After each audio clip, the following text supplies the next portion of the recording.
Hello guys, मैं सी राकेश कुमार आप लोगों के लिए एक और वीडियो लेके आ गया हूँ। इस वीडियो में हम लोग सीखेंगे कि एक बिजनेसमैन या फिर एक प्रोफेशनल को अपना इनकम टैक्स रिटर्न कैसे फाइल करना है। सैलरी पर्सन के लिए मैं ऑलरेडी एक वीडियो अपलोड कर चुका हूँ। जो इस वीडियो को अभी तक नहीं देख पाए हैं वो मेरे यूट्यूब चैनल के प्ले लिस्ट में जाके देख सकते हैं।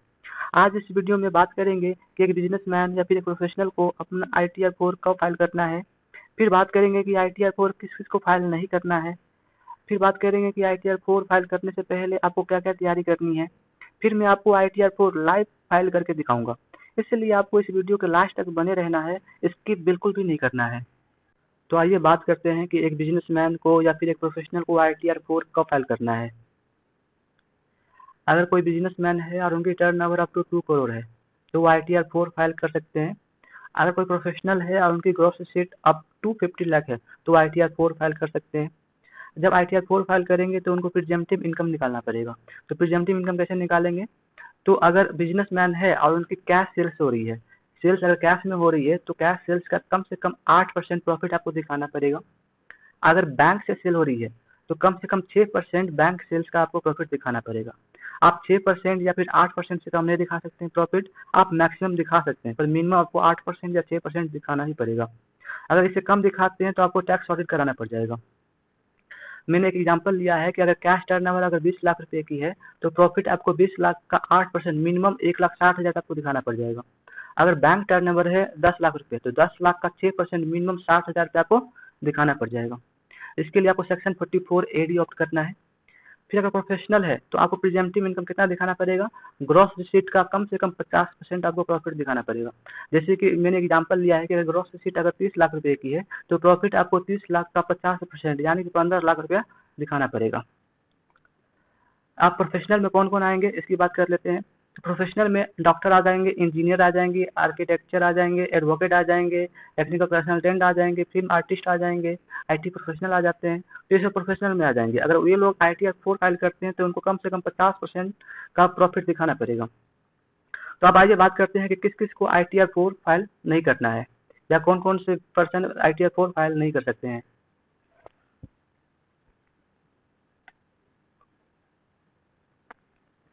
एक कंपनी है, कंपनी ITR-4 फाइल नहीं कर सकती है, या LLP भी ITR-4 फाइल नहीं कर सकती है। नॉन रेसिडेंट पर्सन भी ITR-4 फाइल नहीं कर सकती है। कमीशन एंड ब्रोकरेज बिजनेस जो कर रहे हैं वो भी ITR-4 फाइल नहीं कर सकते हैं, या जो एजेंसी के बिजनेस कर रहे हैं वो भी ITR-4 फाइल नहीं कर सकते हैं। अब आते हैं कि आपको ITR फाइलिंग करने से पहले क्या क्या तैयारी करनी है। तो आपको सबसे पहले फॉर्म 26 डाउनलोड कर लेना है इनकम टैक्स लॉगिन करके। फिर AIS PIS भी आपको डाउनलोड कर लेना है। फिर आपको बैंक स्टेटमेंट रख लेना है। फिर अगर GST में रजिस्ट्रेशन लिए हुए हैं तो GST का सेल परचेज जो है वो आपको कहीं पे लिख लेना है। फिर कैश सेल रजिस्टर अगर आप मेंटेन करते हैं तो कैश सेल रजिस्टर में जो भी सेल्स की अमाउंट आ रही है वो आपको नोट कर लेना है। तो अगर बैंक स्टेटमेंट में जो सेल्स की अमाउंट आ रही है वो और कैश सेल रजिस्टर में जो अमाउंट आ रही है वो दोनों टर्न नंबर को में आपको दिखाना पड़ेगा। अगर बैंक वाले को 6% प्रॉफिट दिखाना पड़ेगा और कैश सेल्स वाले को 8% प्रॉफिट दिखाना पड़ेगा अगर आप बिजनेसमैन है तो। फिर AS और 26S में जो भी इनकम आ रही है वो भी आपको दिखाना पड़ेगा। अगर GST में रजिस्ट्रेशन लिए हुए हैं तो GST में जो सेल्स आ रही है वो सेल्स को आपको AS से मैच कराना पड़ेगा। 26CS में भी वो रिफ्लेक्ट करता है तो उससे भी उसको आपको मैच कराना पड़ेगा। ये सारे काम करने के बाद ही आपको ITR फाइलिंग पोर्टल पे जाना है। जब ये सब चीज़ें कर लेंगे तो आपको ITR के साइट पे आना है। जैसे कि मैं यहाँ पर इनकम टैक्स की साइट पे आ जाता हूँ। जैसे आप incometax.gov.in पे क्लिक करेंगे तो आपका ये साइट खुल के आ जाएगा। जैसे इस साइट पे आएंगे तो आपको क्या करना है, यहाँ से लॉगिन करना है। लॉगिन उस टैक्स पेयर के लिए है जो पहले से इनकम टैक्स की साइट पर रजिस्टर है। जो पहले से इनकम टैक्स की साइट पर रजिस्टर नहीं है या फिर जो पहली बार ITR फाइल कर रहे हैं उनको सबसे पहले इनकम टैक्स की साइट पर रजिस्टर करना पड़ेगा, फिर लॉगिन के पेज पे आना पड़ेगा। मैं यहाँ पे लॉगिन पर सिंपली क्लिक कर देता हूँ तो ये पेज खुल के आएगा। तो यहाँ पर आपको यूजर ID पासवर्ड डाल देना है। मैं यहाँ पे यूजर ID पासवर्ड डाल देता हूँ। मैं यहाँ पे यूजर ID पासवर्ड डाल दिया हूँ। अब यहाँ से कंटिन्यू कर लेना है। जैसे ही कंटिन्यू करेंगे तो ये पेज खुल के आएगा। तो यहाँ पर आपको आने के बाद कुछ भी नहीं करना है क्योंकि आपने AS 26AS बैंक स्टेटमेंट आपका कैश सेल रजिस्टर सब लेके आप बैठे होंगे, क्योंकि मैंने पहले ही बता दिया था कि आपको ITR फाइल करने से पहले ये सारी चीज़ें प्रिपेयर कर लेना है। तो आप सीधा आप ई फाइल पे आना है, फिर इनकम टैक्स रिटर्न पे आना है, फिर फाइल इनकम टैक्स रिटर्न पे आना है। जैसे इस पर क्लिक करेंगे फिर आपको यहाँ पर असेसमेंट ईयर सेलेक्ट करना है। फिर कंटिन्यू ऑनलाइन पे क्लिक करना है, फिर यहाँ पे कंटिन्यू पे क्लिक करना है।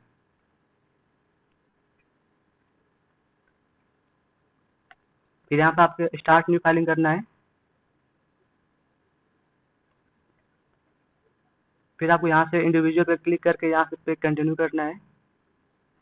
फिर यहाँ पर आपको फॉर्म सेलेक्ट कर लेना है। फिर आपको यहाँ से प्रोसीड कर देना है।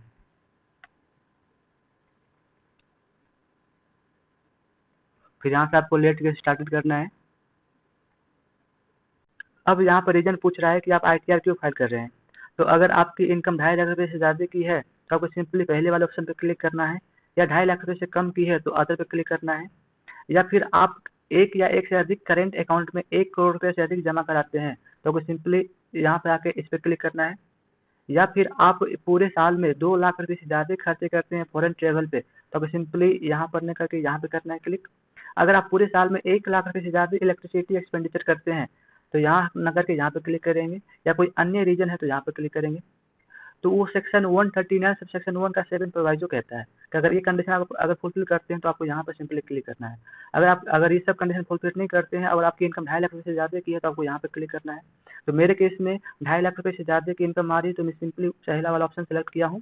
तो आप अपने अकॉर्डिंग चेक कर लेंगे कि आप कौन से ऑप्शन में फॉल करते हैं। फिर यहाँ से कंटिन्यू कर देना है।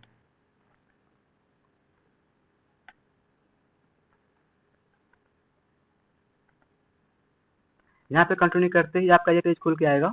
तो यहाँ पर आपको पर्सनल इन्फॉर्मेशन की डिटेल देनी है, फिर आप ग्रॉस टोटल इनकम की डिटेल देनी है, फिर टोटल एग्जाम्प्ट इनकम की डिटेल देनी है, और टोटल डिडक्शन की भी डिटेल देनी है यहाँ पर, फिर टैक्स पेड की डिटेल देनी है, फिर आपका ऑटोमेटिक टैक्स कैलकुलेट होकर आ जाएगा। तो सबसे पहले आते हैं हम पर्सनल इन्फॉर्मेशन पे, तो सिंपली हम यहाँ पे क्लिक कर देंगे तो ये पेज खुल के आएगा। तो यहाँ पर आपको पर्सनल इन्फॉर्मेशन पूछ रहा है तो ये ऑटो फिल ही आएगी, तो आपको यहाँ पर कुछ भी फिल करने की जरूरत नहीं है। बस आपको एक बार वेरीफाई कर लेना कि जो भी इन्फॉर्मेशन यहाँ पे आ रही है वो करेक्ट है या नहीं है, जैसे कि नाम, date of birth, PAN number, Aadhaar number, address, email ID, mobile number, sir आपको यहाँ पर ऑटो फिल आएगा। तो यहाँ पर आपको बस चेक कर लेना है, फिर आगे बढ़ जाना है। फिर यहाँ नेचर ऑफ एम्प्लॉयमेंट पूछ रहा है तो आपको अदर पर क्लिक कर देना है, अगर कोई एम्प्लॉय अगर आप नहीं है तो।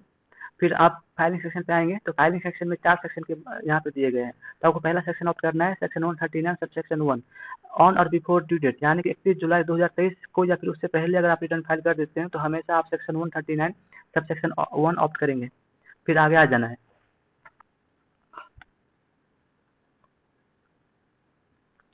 फिर यहाँ पे कह रहा है कि अगर आप न्यू रेज्यूम ऑप्ट करना चाहते हैं तो यस कीजिए, अगर नहीं लेना चाहते तो नो कीजिए। फिर यहाँ पर नॉट ऑप्टिंग पे क्लिक कर दीजिए।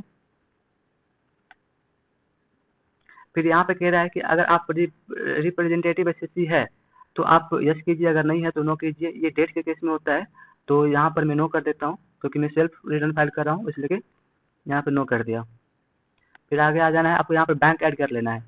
तो जो टैक्स पेयर पहली बार ITR भर रहे हैं उनको यहाँ पर बैंक ऐड करना पड़ेगा, यहाँ पर ऐड पे क्लिक करके। अगर जो पहले से ITR फाइल करते आ रहे हैं उनका बैंक यहाँ पर ऐड होगा। अगर वो और भी बैंक ऐड करना चाहते हैं तो यहाँ पर ऐड अनदर पे क्लिक करके वो ऐड कर सकते हैं। तो मैं आपको बता देता हूँ कि कैसे आपको बैंक ऐड करना है। तो सिंपली आपको ऐड अनदर पे क्लिक करना है, फिर यहाँ से आपको कंटिन्यू करना है। फिर आपका ये पेज खुल के आएगा। तो यहाँ पे आपको बैंक अकाउंट नंबर दे देना है, इसको कंफर्म कर लेना है बैंक अकाउंट नंबर डाल के। फिर अकाउंट टाइप चूज कर लेना कि करेंट है, सेविंग है। फिर होल्डर टाइप चूज कर लेना कि प्राइमरी है या फिर ज्वाइंट है।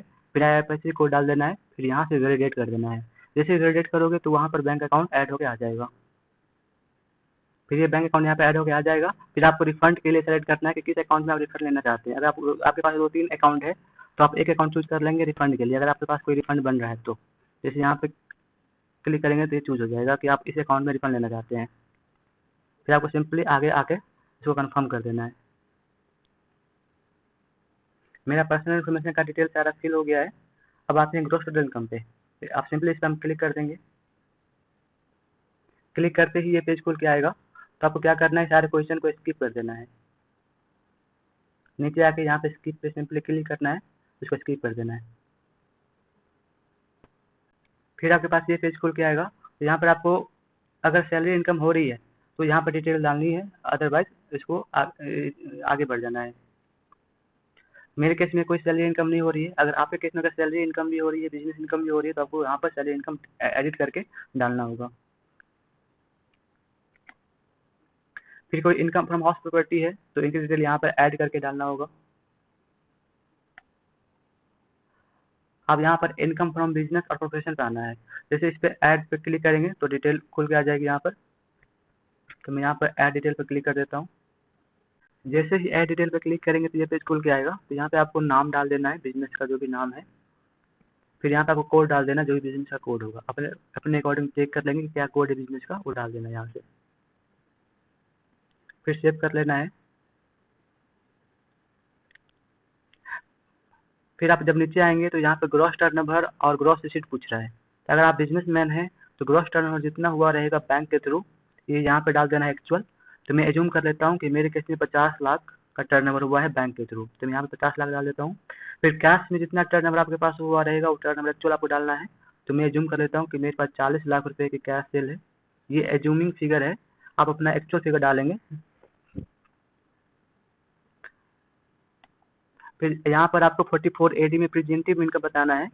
तो जैसे कि मैंने बताया था आपको कि अगर बैंक सेल है तो आपको कम से कम 6% प्रॉफिट दिखाना है प्रेजेंटिव, या फिर अगर कैश सेल है तो कैश सेल का 8% कम से कम प्रॉफिट आपको दिखाना है। तो आप 8% या 6% से कम नहीं दिखा सकते हैं। अगर दिखा रहे हैं तो आपको ऑडिट कराना पड़ जाएगा। आप मैक्सिमम कितना भी दिखा सकते हैं, पर मिनिमम आपको 8% या 6% दिखाना ही दिखाना है। यहाँ 50 लाख का 6% 3 लाख क्या हो जाएगा, 3 लाख यहाँ पे डाल दिया। फिर नीचे 40 लाख का 8% 3,20,000 हो जाएगा, ये मैंने यहाँ पर डाल दिया। फिर नीचे आके आपको यहाँ पे सेव पे क्लिक कर देना है। और इससे पहले मैं एक और चीज़ आपको बता दूँ कि अगर आपके केस में अगर प्रोफेशन है, अगर आप प्रोफेशनल है तो आपको क्या करना है। अगर आप प्रोफेशनल है तो प्रोफेशन पे क्लिक करना है। फिर आपको ऐसे ही नाम यहाँ पर डाल देना है, कोड डाल देना है, फिर सेव कर लेना है। फिर नीचे आना है आपको।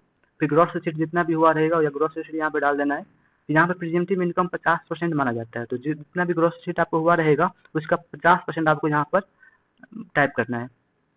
सपोज ज़्यादा आपके केस में अगर 50 लाख की टर्न अगर ग्रॉस रिसीट की हो रही है तो 25 लाख यहाँ पे प्रॉफिट मान लिया जाएगा। फिर आप यहाँ पे आएंगे तो एक और दिया गया है गुड्स कैरेज का। तो गुड्स कैरेज पे जैसे क्लिक करेंगे तो गुड्स कैरेज का जो भी नाम है वो आपको डाल देना है। गुड्स कैरेज मतलब कि ट्रांसपोर्टर है। अगर ट्रांसपोर्ट का बिजनेस है तो बिजनेस का जो भी नाम यहाँ पे डाल देना है, इसका कोड डाल देना है। फिर इसमें इनकम अलग तरीके से कैलकुलेट किया जाता है। मैं आपको बता देता हूँ कि अगर हैवी व्हीकल है, अगर हैवी व्हीकल है तो 1000 पर टन पर मंथ के हिसाब से आपको कैलकुलेट किया जाएगा। एग्जाम्पल के लिए मैं एक ले लेता हूँ कि अगर आपके पास कोई ट्रांसपोर्ट है, वो हैवी व्हीकल है, तो आप उस पर 20 टन का माल लोड होकर आ रहा है, तो 20 ton into 1000 is equal to 20,000 और उसको 12 से मल्टीप्लाई कर देना है, तो 2,40,000 बन जाएगा।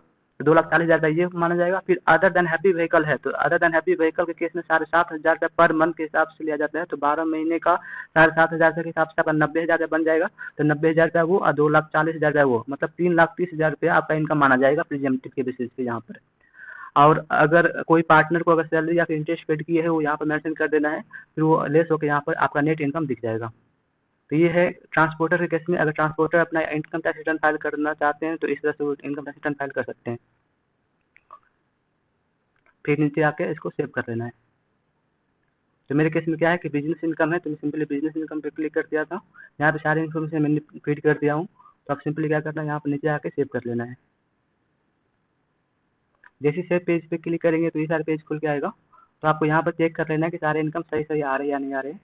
यहाँ पे एक बार आपको वेरीफाई कर लेना है कि 620 आ रहा है यहाँ पर, ठीक है। अगर आपके पास कोई अदर सोर्स की इनकम है तो आपको यहाँ पर ऐड डिटेल करके वो भी डाल देना है। तो मेरे केस में इंटरेस्ट इनकम आ रही है, तो इंटरेस्ट इनकम यहाँ पर डाल देता हूँ। तो यहाँ पर ऐड डिटेल पर क्लिक करेंगे तो ये पेज खुल के आएगा। तो यहाँ पर आपको देख लेना कि आपके पास कौन सा इनकम आ रहा है। जैसे कि interest from saving bank account है, या फिर डिपॉजिट पे इंटरेस्ट आ रहा है, या फिर interest from income tax refund पे आ रहा है, या फैमिली पेंशन कोई है, डिविडेंड इनकम है। तो अपने अकॉर्डिंग देख लेंगे कि आपके पास कौन से अदर सोर्स की इनकम है, उस पर क्लिक कर देना है। जैसे कि मेरे केस में interest from saving bank account है, तो इस पर क्लिक कर देंगे। फिर यहाँ पर अमाउंट डाल देंगे। सपोज यार मुझे 15,000 रुपया इंटरेस्ट का अमाउंट मिला है, तो 15,000 यहाँ में डाल देंगे। तो उस 15,000 रुपया में से 10,000 रुपया मुझे 80 में डिडक्शन मिल जाएगा। तो 5,000 रुपया ही टैक्सेबल मेरा माना जाएगा। तो यहाँ पे ऐड पर क्लिक कर देंगे। फिर अब फिर यहाँ पर 635 मेरा इनकम बन के आ गया। अब इसको हम कंफर्म कर देंगे। अब मेरा पर्सनल सोर्स का डिटेल सारा भर गया हुआ है, ग्रॉस टोटल इनकम मैंने डाल दिया है। अब आते हैं एग्जाम्ड इनकम पे। अब सिंपली एग्जाम्ड इनकम पे क्लिक करेंगे। यहाँ पे आएंगे तो ये पूछ रहा है कि financial particulars of the business.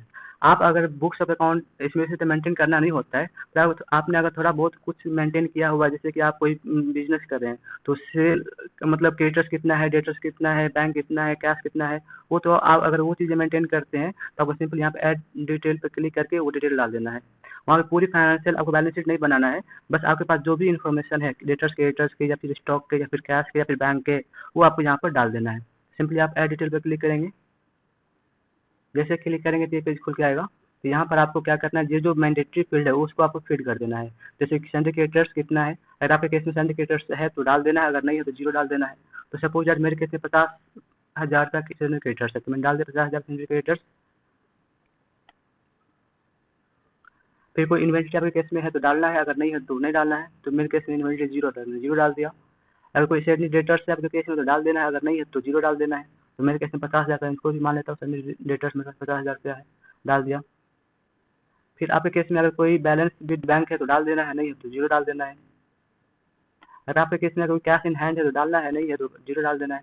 इस तरह से आपको देख लेना है कि आपके पास कोई ऐसे बैलेंस है जो कि एक्चुअल में दिख रहा है, तो दिख रहा है तो डाल देना है, अगर नहीं दिख रहा है तो जीरो करके आगे बढ़ जाना है। तो अब सिंपल से हम क्या करेंगे, ऐड पर क्लिक कर देंगे।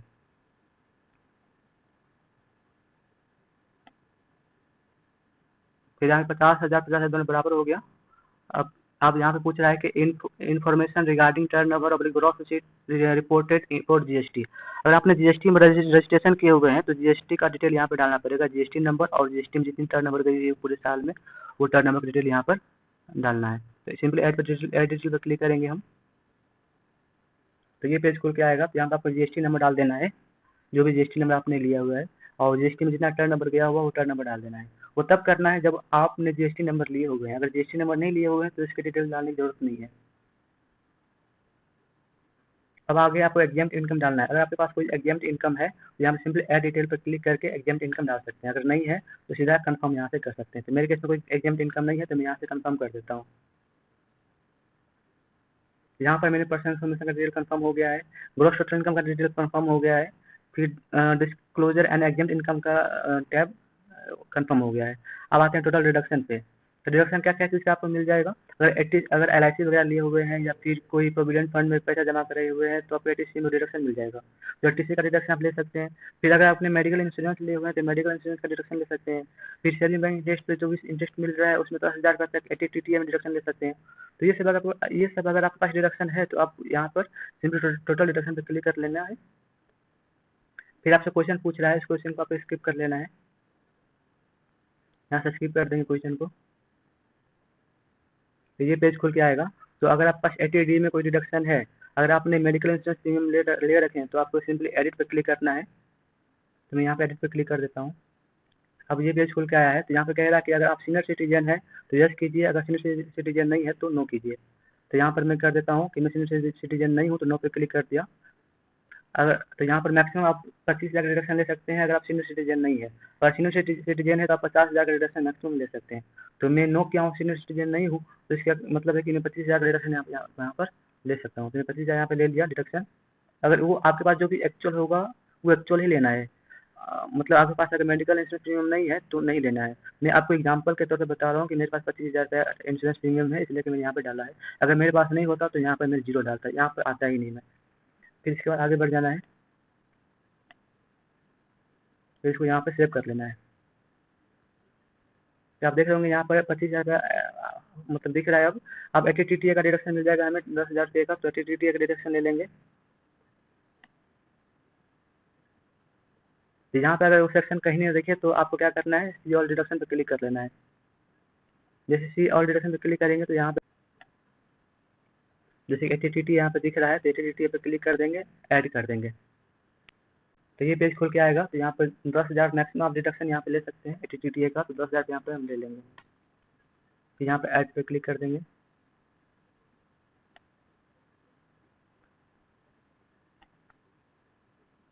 तो यहाँ पर ये 10,000 रुपया आ गया है। आप 80C का अगर आपके पास कोई डिडक्शन है तो 80C का डिडक्शन ले लेंगे। सिंपली आप क्या करेंगे, शो ऑल डिडक्शन पे जाएंगे, 80C पे जाएंगे तो 80C में मैक्सिमम 1.5 लाख डिडक्शन ले सकते हैं। तो यहाँ पर अगर आपने जितना एक्चुअल में डिडक्शन इन्वेस्टमेंट किए हुए होंगे उतना ही लेना है, और मैक्सिमम आप 1.5 लाख तक ही ले सकते हैं। अगर आपने एक 80 का इन्वेस्टमेंट किया है तो आप 1.5 लाख का ही यहाँ पर डिडक्शन ले सकते हैं। 80C पे क्लिक कर लेंगे, फिर ऐड पे क्लिक करेंगे। यहाँ मैं जूम कर रहा हूँ कि मैंने 1.5 लाख का LIC लिया हुआ है, तो 1.5 लाख यहाँ पर मेंशन कर दिया। फिर यहाँ पर ऐड डिटेल पर क्लिक कर देंगे। यहाँ पे मेरी टोटल डिडक्शन 185 की हो गई, 1.5 लाख पे 80C की थी, 10,000 पे TTA की और FTD की 25,000 रुपया, टोटल मिला के 185,000 रुपया मुझे डिडक्शन मिल जाएगा। फिर यहाँ से हमें कंफर्म कर लेना है। तो यहाँ आप देख रहे होंगे कि 4 टैब मेरा फिल हो गया है, एक personal information, gross total income, exempt income, total deduction. तो मेरी इनकम 635 की थी, 150 की डिडक्शन होके आ गई, तो मेरी इनकम कितनी मानी जाएगी, 4 लाख रुपये की। फिर यहाँ पर टैक्स पेड पे आएंगे, फिर सिंपल टैक्स पेड पे क्लिक कर देंगे। जैसे क्लिक करेंगे तो ये पेज खुल के आएगा। तो यहाँ पर अगर सैलरी के इनकम पे कोई TDS कटा हुआ तो यहाँ पे शो कर जाएगा। अगर शो नहीं कर रहा है तो आपको सिंपली शो डिटेल पे क्लिक करके डिटेल भरनी होगी। फिर अगर अदर देन सैलरी पे कोई TDS कटा हुआ है तो यहाँ पे शो कर जाएगा, या फिर TCS कोई कटा हुआ है तो यहाँ पे शो कर जाएगा, या फिर कोई एडवांस टैक्स आपने पेड किए हुए हैं, या फिर सेल्फ असेसमेंट टैक्स कोई बना है उसको पेमेंट किए हुए हैं, तो इसका चालान आपको यहाँ पर ऐड डिटेल करके फीड करना है। तो चालान कैसे फीड करना है मैं आपको बता देता हूँ। सिंपली आपको यहाँ पर शो डिटेल पे क्लिक करना है, फिर ऐड अनदर पे क्लिक करना है। फिर आपको यहाँ पे BSR कोड चालान का जो भी होगा वो डाल देना है, सीरियल नंबर डाल देना है, जिस डेट को आप एडवांस टैक्स पेमेंट किए होंगे या फिर सेल्फ असेसमेंट टैक्स पे किए होंगे वो डेट यहाँ पर डाल देना है। फिर यहाँ पर अमाउंट डाल देना है, फिर ऐड कर देना है। ये तब करना है जब आपकी टैक्स लायबिलिटी बनेगी। अगर टैक्स लायबिलिटी नहीं बनी है तो आपको यहाँ पर कुछ भी नहीं करना है। फिर ऐड डिटेल करके आगे बढ़ जाएंगे। अब इस पेज को कंफर्म कर देंगे। अब यहाँ पे total tax liability calculate automatic हो गया आ जाएगी। तो यहाँ पे सिंपली क्लिक कर लेंगे। यहाँ पर आपको वेरीफाई कर लेना है कि सारी डिटेल सही सही आ रही है नहीं आ रही है। तो 635 का मेरा इनकम था, फिर 185 का रिडक्शन हो गया, 450 की इनकम बन गई। फिर इस पर 450 से 10,000 की टैक्स बनी, उतने की हमें रिबेट मिल गई।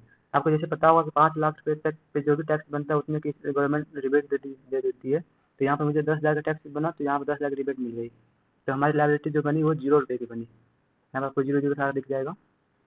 तो इसको यहाँ से कंफर्म कर देना है।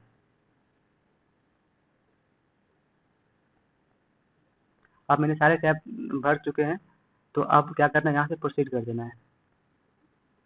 फिर यहाँ पे आपको दिखा देगा कि you need to make a payment of ₹0। आपको कोई भी पेमेंट करने की जरूरत नहीं है। अगर रिफंड बनता तो यहाँ पे रिफंड का अमाउंट यहाँ पर दिख जाता। फिर यहाँ पे इनका आपको वेरीफाई कर लेना है, फिर आगे बढ़ जाना है। फिर प्रीव्यू रिटर्न पे क्लिक करना है, फिर वेरीफाई कर लेना है यहाँ पे क्लिक करके, फिर यहाँ पे प्रोसीड कर देना है। जैसे प्रोसीड पे क्लिक करेंगे तो ये पेज खुल के आएगा। यहाँ पर सारी डिटेल आपकी आ जाएगी। यहाँ से आपको सारी डिटेल वेरीफाई कर लेना है कि सही सही डिटेल हमने फीड किया है या नहीं किया है। आप प्रोसीड वैलिडेशन पर क्लिक कर देंगे। जैसे ही प्रोसीड टू वैलिडेशन पर क्लिक करेंगे तो आपका ये ITR फॉर्म वैलिडेट हो जाएगा। अगर आपके पास कोई एरर आया हुआ रहता तो यहाँ पर एरर दिख जाता, तो फिर आपको एरर को पहले ठीक करना होता, फिर जाके आपको वैलिडेट करना होता। तो मेरे केस में कोई एरर नहीं आया, तो यहाँ पर ITR वैलिडेशन सक्सेसफुल हो गया है। फिर आपको क्या करना है, यहाँ से प्रोसीड टू वेरिफिकेशन पर क्लिक करना है। जैसे ही प्रोसीड टू वैलिडेशन पर क्लिक करेंगे तो ये पेज खुल के आएगा। तो यहाँ पे आपको ई-वेरीफाई करना है। आप आधार OTP के थ्रू ई-वेरीफाई करके इंस्टेंट आप रिटर्न फाइल कर सकते हैं, या फिर आप क्या कर सकते हैं, आप रिटर्न अपलोड कर सकते हैं, और आप वेरीफाई आप 30 दिन के अंदर भी कर सकते हैं, कोई दिक्कत नहीं है। फिर अभी आप अपना IT अपलोड कर दीजिए और उसको 30 दिन के अंदर उस एक्नॉलेजमेंट पे साइन करके आप बेंगलोर भेज दीजिए। तो आप 3 ऑप्शन में से कोई भी ऑप्शन सेलेक्ट कर सकते हैं। तो आपको जो भी सही लगे वो आप यहाँ पे सेलेक्ट कर लेना है। जैसे कि मैं यहाँ पर ई-वेरीफाई बाय ITR भी कर देता हूँ, तो यहाँ पे क्लिक करके कंटिन्यू कर दूंगा। फिर यहाँ पे कंटिन्यू कर देना है। जैसे कंटिन्यू करेंगे तो आपका ITR फॉर्म अपलोड हो जाएगा। फिर आपका इसका एक्नॉलेजमेंट निकालना है, फिर इस पर साइन करना है, फिर बेंगलोर भेज देना है 30 दिन के अंदर। तो मैं आशा करता हूँ कि ये वीडियो आपको अच्छी लगी होगी, और इस वीडियो के थ्रू आप अपना ITR बहुत ही आसानी से फाइल कर पाएंगे। तो इस वीडियो में बस इतना ही। फिर मिलते हैं अगले वीडियो में, तब तक के लिए बाय। बहुत बहुत धन्यवाद आप लोगों का।